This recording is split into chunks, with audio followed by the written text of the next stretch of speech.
Hello everyone, स्वागत है आप सभी का मेरे यूट्यूब चैनल स्टडी वर्ल्ड 55 के आज के इस वीडियो में। आई होप आप लोग बहुत अच्छे होंगे। तो फ्रेंड्स, इस वीडियो में हम 20 जुलाई 2025 के कुछ इम्पॉर्टेंट क्वेश्चंस कराने वाले हैं, जो कि आपके 20 जुलाई 2025 को बिहार पुलिस 19,838 भर्ती में पूछे गए थे। तो यहाँ पे आपके मोस्ट इम्पॉर्टेंट कुछ क्वेश्चंस हैं, जो कि जिनके भी आने वाले एग्जाम हैं उनके लिए ये बहुत ही हेल्पफुल वीडियो होने वाला है, ताकि आप इससे रिलेटेड और किस टाइप के क्वेश्चन पूछे जा रहे हैं आप एक बार यहाँ पे देख सकते हैं। तो लास्ट तक बने रहिएगा। डिस्कशन के साथ हम एक एक करके क्वेश्चंस का डिस्कस करने वाले हैं। तो विदाउट एनी डिले चलिए स्टार्ट करते हैं। क्वेश्चन की तरफ से पढ़ते हैं। पहले क्वेश्चन पूछा था कि 12 मार्च 2025 को प्रधानमंत्री नरेंद्र मोदी किस देश का दौरा किए थे। तो 12 मार्च 2025 को पीएम नरेंद्र मोदी ने मॉरिशस का दौरा किया था। कहाँ का? मॉरिशस का। तो जिनने भी मॉरिशस लगाए होंगे उनके बिल्कुल सही उत्तर हो जाएंगे। इस दौरान उन्होंने मॉरिशस के राष्ट्रीय दिवस समारोह में मुख्य अतिथि के रूप में भाग लिया और उन्हें मॉरिशस का सर्वोच्च नागरिक पुरस्कार भी दिया गया, जिनका नाम है grand commander of the order of the star and की of the Indian ocean.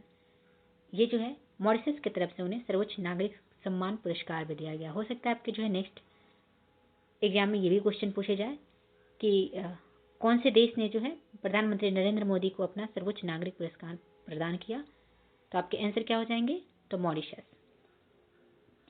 Next आपसे क्वेश्चन पूछा गया था कि बिल्लीगिरी रंगास्वामी मंदिर टाइगर रिजर्व भारत के किस राज्य में स्थित है? कौन सा? बिल्लीगिरी रंगास्वामी मंदिर टाइगर रिजर्व। तो ये आपके हैं कर्नाटक में, कर्नाटक राज्य में स्थित है। तो जिन स्टूडेंट ने कर्नाटक अगर किया होगा उनके बिल्कुल सही उत्तर हो जाएंगे। यह टाइगर रिजर्व 1974 में वन्य जीव अभयारण्य के रूप में स्थापित किया गया और 2011 में इस टाइगर रिजर्व को घोषित कर दिया गया। कौन सा? बिल्लीगिरी रंगास्वामी मंदिर टाइगर रिजर्व। चलिए नेक्स्ट क्वेश्चन की तरफ बढ़ते हैं। तो केरल का जादूगरी नृत्य किस नृत्य से समानता रखता है? तो केरल में सबसे फेमस नृत्य कौन सा है? तो केरल की जादूगरी नृत्य कथकली को बोला जाता है। कथकली नृत्य से समानता रखता है। फिर आपसे पूछा गया था कि सीआरपीएफ का फुल फॉर्म क्या होता है? तो सीआरपीएफ जिनकी स्थापना 1939 में हुआ था, तो इसका आपसे फुल फॉर्म पूछा था, तो इसका फुल फॉर्म हो जाएगा central reserve police force. Next पूछा था कि भारत में हरित क्रांति की शुरुआत कब हुई थी?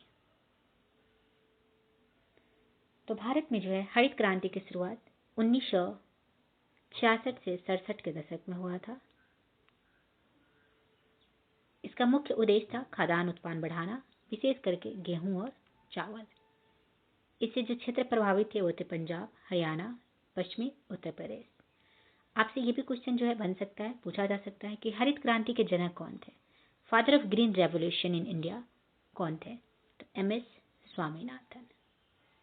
गेहूं और धान गेहूं और चावल इसकी प्रमुख फसलें थी। इसका उपाय था उच्च उत्पादकता वाले बीज, रासायनिक खाद, कीटनाशक, सिंचाई सुविधाएं और आधुनिक कृषि उपकरण तकनीकी उपाय था। नेक्स्ट आपका क्वेश्चन था कि कांग्रेस का प्रथम अधिवेशन कहाँ हुआ था? तो कांग्रेस की स्थापना किसके द्वारा की गई थी? तो AO ह्यूम के द्वारा 1850 ईस्वी में की गई।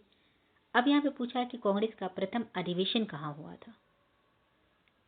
तो प्रथम अधिवेशन कांग्रेस का 28 दिसंबर 1825 को हुआ, जो कि आपके मुंबई में आज तत्कालीन बम्बई है, मुंबई में इसका अधिवेशन हुआ। उस समय प्रथम अधिवेशन के अध्यक्ष कौन थे? तो व्योमेश चंद्र बनर्जी थे। इसमें लगभग 72 प्रतिनिधियों ने भाग लिया था। नेक्स्ट आपसे पूछा था कि NGT की स्थापना कब हुई थी? NGT का मतलब नेशनल ग्रीन ट्रिब्यूनल, राष्ट्रीय हरित अधिकरण इसका फुल फॉर्म है। तो आपसे पूछा था कि इसकी स्थापना कब हुई? तो इसकी स्थापना 18 अक्टूबर 2010 को हुई। पर्यावरण से संबंधित मामलों को तेजी से और प्रभावी समाधान करना इसका उद्देश्य था। एनजीटी का मुख्यालय आपसे पूछ सकता है नेक्स्ट में। तो एनजीटी का मुख्यालय कहाँ है? तो नई दिल्ली में। एनजीटी के मुख्यालय कहाँ है? नई दिल्ली में। एनजीटी का मुख्य कार्य पर्यावरण संरक्षण, वन संरक्षण और प्राकृतिक संसाधनों की रक्षा करना तथा पर्यावरणीय विवादों को निपटारा करना। एनजीटी जो है एक विशेष न्यायाधिकरण है जो न्यायिक और तकनीकी विशेषज्ञ दोनों से युक्त होता है। नेक्स्ट आपसे पूछा था ईवीएम का फुल फॉर्म क्या होता है? ईवीएम का फुल फॉर्म क्या है? तो इलेक्ट्रॉनिक वोटिंग मशीन। ईवीएम जो है एक इलेक्ट्रॉनिक उपकरण है जिसका उपयोग जो है चुनावों में वोट डालने के लिए किया जाता है। इसको जो है इलेक्ट्रॉनिक वोटिंग मशीन को बैलेट पेपर की जगह पे लाया गया है। तो इसका फुल फॉर्म क्या होता है? Electronic voting machine. नेक्स्ट आपसे पूछा था कि एक अश्व शक्ति 1 हॉर्स पावर बराबर कितना वाट होता है? तो एक अश्व शक्ति इक्वल टू हो जाता है 746 वाट। अश्व शक्ति का उपयोग जो है मुख्य रूप से इंजन, मोटर और मशीनों की शक्ति को मापने के लिए किया जाता है। नेक्स्ट आपसे पूछा था 2025 में खो खो का ब्रांड एम्बेसडर किसे बनाया गया था? 2025 में जो है खो खो का ब्रांड एम्बेसडर किसे बनाया गया? तो ये बनाया गया था सलमान खान को। आपसे सह ब्रांड एम्बेसडर यानी कि को ब्रांड एम्बेसडर पूछते तो टाइगर श्रॉफ। फिलहाल इसका आंसर आपका सलमान खान जो है करेक्ट हो जाएगा। वर्तमान में भारत के CAG controller and auditor general कौन है? आपसे क्वेश्चन पूछा था कि सीएजी जो है वर्तमान में कौन है? आंसर हो जाएगा कुंडू संजय मूर्ति। कुंडू संजय मूर्ति जो है वर्तमान में सीएजी है। 21 नवंबर 2024 को राष्ट्रपति द्वारा जो है इन्हें शपथ दिलाई गई थी। ये 15वें नंबर के अभी सीएजी हैं। 14वें नंबर के अगर आपसे पूछते तो कौन थे? तो गिरीश चंद्र मुर्मू। इन्हीं के स्थान पर इनको सीएजी यानी कि कंट्रोलर एंड ऑडिटर जनरल बनाया गया है। नेक्स्ट आपसे क्वेश्चन पूछा था कि 2025 का महाकुंभ मेला का आयोजन कहाँ किया गया था? तो 2025 का महाकुंभ मेला जो कि 13 जनवरी से 26 फरवरी तक चला, इसका आयोजन आपको उत्तर प्रदेश के प्रयागराज में किया गया। त्रिवेणी संगम पर हुआ था। कहाँ? तो प्रयागराज के में स्थित त्रिवेणी संगम पर महाकुंभ मेला का आयोजन किया गया।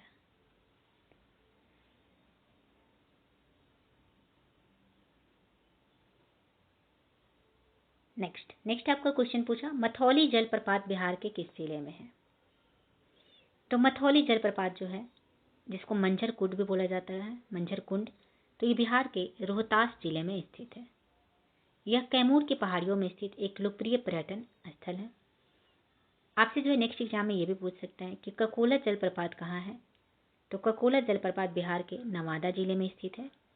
करकट जलप्रपात ये कैमूर जिले में स्थित है। सीआरपीएफ का फुल फॉर्म क्या है? तो सेंट्रल रिजर्व पुलिस फोर्स, जिसकी स्थापना 27 जुलाई 1939 को हुआ था। नेक्स्ट 1917 का चंपारण सत्याग्रह किस राज्य में हुआ था? तो 1917 का चंपारण सत्याग्रह जो है ये आपके बिहार राज्य के चंपारण से जो है इसकी शुरुआत हुई थी, जिसके नेतृत्वकर्ता थे महात्मा गांधी। महात्मा गांधी का यह भारत में पहला सत्याग्रह आंदोलन था। इसका उद्देश्य था कि चंपारण के किसानों को नील की जबरन खेती तिनकठिया प्रथा से मुक्ति दिलाना। अंग्रेज जमींदारों से जो है जबरन नील की खेती करवाते थे, जिससे किसान बहुत पीड़ित थे।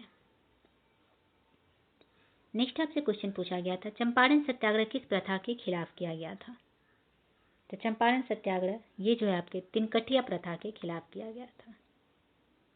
टिहरी बांध किस राज्य में है? तो टिहरी बांध उत्तराखंड राज्य में है, भागीरथी नदी पर।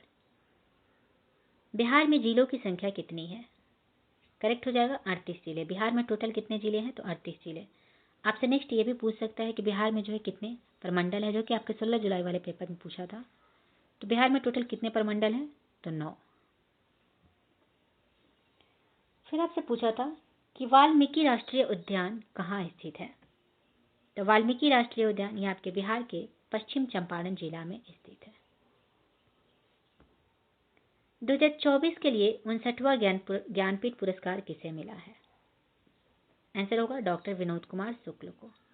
डॉक्टर विनोद कुमार शुक्ल को जो है हिंदी साहित्य में योगदान के लिए ज्ञानपीठ पुरस्कार 59वां मिला है। वे छत्तीसगढ़ के पहले हिंदी लेखक के रूप में यह पुरस्कार जीतने वाले हैं।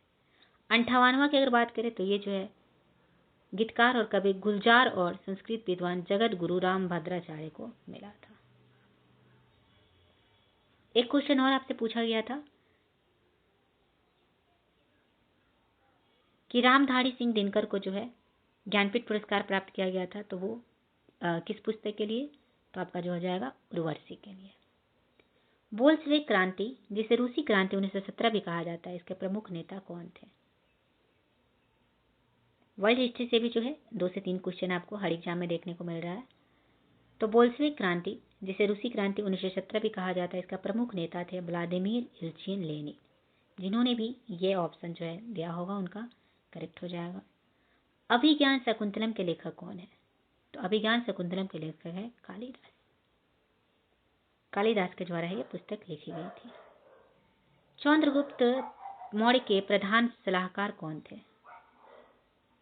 तो चंद्रगुप्त मौर्य के प्रधानमंत्री यानी कि मुख्य सलाहकार कौन थे? तो वो थे चाणक्य, जिन्हें कौटिल्य या विष्णुगुप्त भी बोला जाता है। बिंबिसार की हत्या किसने की थी? तो बिंबिसार की हत्या जो है अजातशत्रु ने की थी। अजातशत्रु जो इनके पुत्र थे, तो उनके पुत्र के द्वारा ही बिंबिसार की हत्या की गई थी। अजातशत्रु ने इनकी हत्या करके वो मगध के सिंहासन पर बैठ सके, इसलिए हत्या किया था। 100, 200, 500 के नोट पर बने इमारत का चिन्ह से मिलान करना है। तो 100 रुपए के नोट पर रानी की वाव का चित्र है, 200 के नोट पर सांची स्तूप का चित्र है, 500 के नोट पर लाल किला का चित्र है, जो कि दिल्ली में स्थित है। बिहार कोकिला किसे कहा जाता है? बिहार कोकिला जो है शारदा सिन्हा को कहा जाता है। शारदा सिन्हा को बिहार कोकिला के नाम से जाना जाता है, जिनको हाल ही में 2025 में जो है इन्हें पद्म विभूषण अवार्ड से सम्मानित किया गया। गंगा नदी के पूर्वोत्तर में सबसे बड़ी सहायक नदी कौन सी है? आंसर हो जाएगा घाघरा नदी। घाघरा नदी, जिसे शारदा या सरयू नदी के नाम से भी जाना जाता है, नेपाल हिमालय से निकलती है। यह भारत नेपाल सीमा पर काली या चौक के नाम से जानी जाती है। तो इसका आंसर आपका करेक्ट हो जाएगा घाघरा नदी। क्लोरोफॉर्म का रासायनिक सूत्र क्या है? तो CH3। रासायनिक नाम ट्राइक्लोरोमेथेन। CCl4 का अगर आपसे पूछते तो कार्बन टेट्राक्लोराइड इसका रासायनिक सूत्र है। CH3OH का तो मिथाइल अल्कोहल है इसका नाम। C2H5OH ethyl alcohol. ये सभी जो है बहुत इंपॉर्टेंट है, आपके बार बार जो है रिपीटेड एग्जाम में पूछे जाते हैं। नेक्स्ट आपसे पूछा था कि कौन सी धातु हाइड्रोक्लोरिक अम्ल के साथ कम अभिक्रियाशील होती है? तो हाइड्रोक्लोरिक अम्ल सामान्यतः उन धातुओं के साथ प्रतिक्रिया करता है जो हाइड्रोजन गैस से अधिक क्रियाशील होते हैं, जैसे तांबा, चांदी, सोना आदि हाइड्रोजन से नीचे आते हैं। तो ऑप्शन में आपके कॉपर दिया हुआ था, तांबा, तो टॉप ये जो आपका करेक्ट आंसर हो जाता। टिस्को की स्थापना कब हुई थी? तो टिस्को की स्थापना, जिसका नाम Tata iron and steel company है, इसकी स्थापना 1907 में हुई थी। जमशेदजी टाटा इनके संस्थापक है। जमशेदपुर में जो है, जमशेदपुर झारखंड में इसकी स्थापना हुई थी। पटना उच्च न्यायालय की स्थापना कब हुई? तो 3 फरवरी 1916 को। पटना उच्च न्यायालय की स्थापना कब हुआ था? तो 3 फरवरी 1916 को इसकी स्थापना हुई थी। पटना उच्च न्यायालय में न्यायाधीशों की कुल संख्या कितनी है? तो पटना उच्च न्यायालय में न्यायाधीशों की कुल संख्या 29 है। 1965 में मुख्य न्यायाधीश और 3 अतिरिक्त न्यायाधीशों सहित 14 अस्थायी न्यायाधीश थे। वर्तमान में मुख्य न्यायाधीश और 14 अतिरिक्त न्यायाधीश सहित 29 अस्थायी न्यायाधीश है। वर्ष 1916 में जब पटना उच्च न्यायालय बनाया गया था, तो इसके नियंत्रण में बिहार में 11 और उड़ीसा में 1 न्यायाधीश पद था। फिलहाल जो आपका टोटल कितना है? तो 29। तो ये रहे 20 जुलाई के पूछे हुए कुछ इंपॉर्टेंट क्वेश्चन। आई होप आप लोग को जो है इससे कुछ बेनिफिट मिला होगा। तो वीडियो पसंद आया होगा तो चैनल को सब्सक्राइब कीजिएगा, शेयर कीजिएगा। तो चलिए मिलते हैं नेक्स्ट वीडियो में। Thank you very much.